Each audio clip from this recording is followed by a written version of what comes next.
Let's take a look at Frontier Development's latest video. I've spotted some things that you might not know about the game. An F1 team can only be as Okay, I know it's only 7 seconds in, but I have to say again, the graphics of this game looks amazing. good as the people who represent it.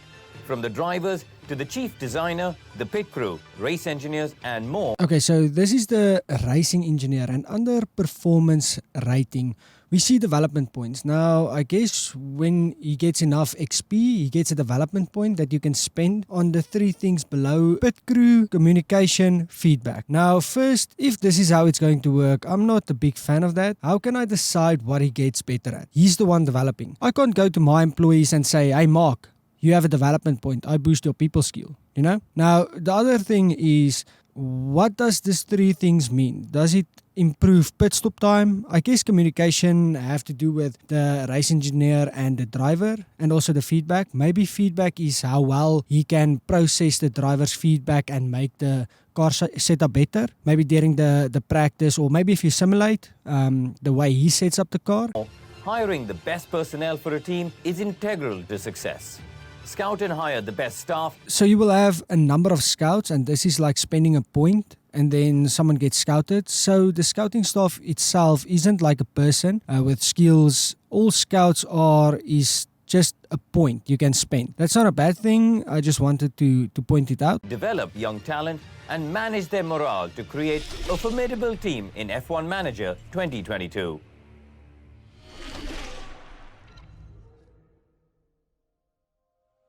Let's begin with your drivers. It's up to you whether you stick with your lineup of drivers or search the market of real drivers from the F1, F2 and F3 grids for a replacement. Okay, so this is really cool. You can have anyone from F1, F2 or F3. Now, from what I've read on Reddit, it looks like a F3 driver can't go straight from F3 to a F1 seat. They have to first be in F2 or a F1 reserve driver. But this is the crazy thing. There will be regens. What is a regen? That is when the game generates new drivers for you to scout and recruit. So after like 15 years, when some of your older drivers retire, you can get new ones. So you can basically play a save for as long as you want. You can play it forever. Each driver has a number of ability ratings and a contract cost.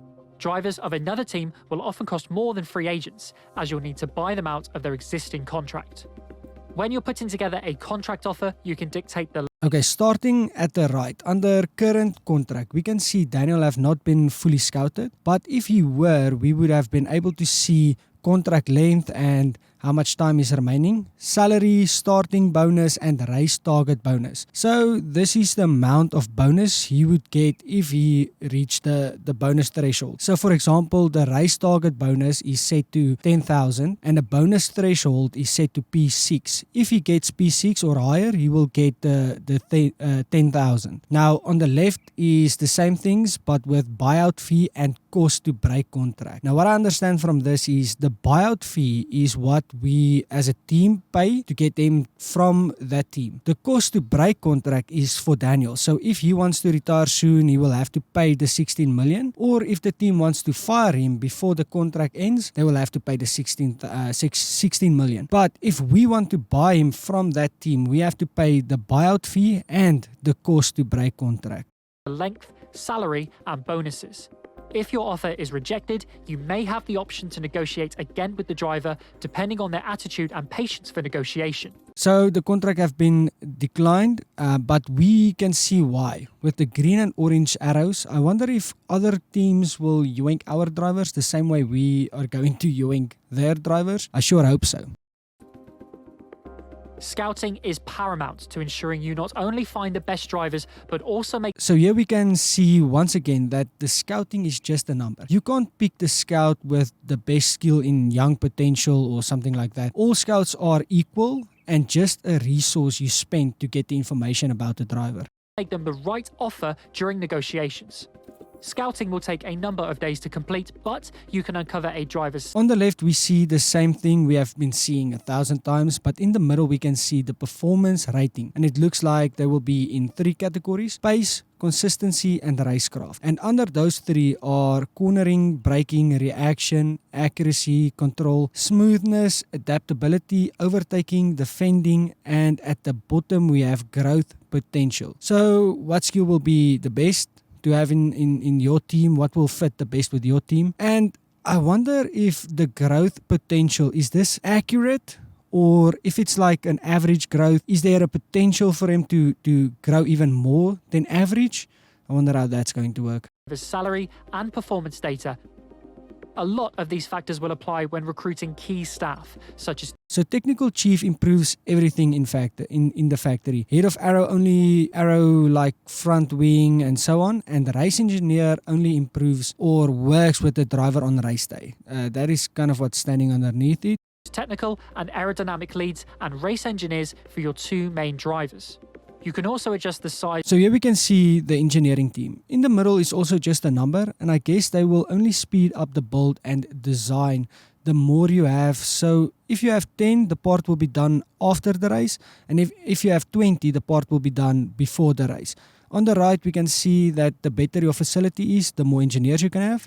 Of your engineering and scouting teams, as well as Okay, so pit crew. It seems like your pit crew will also just have a collective skill that you can potentially improve with facilities and training, but there will not be individuals that have skills in front jack or tire change. I'm not 100% sure about this, but it does seem that way. Take the training focus of your pit crew.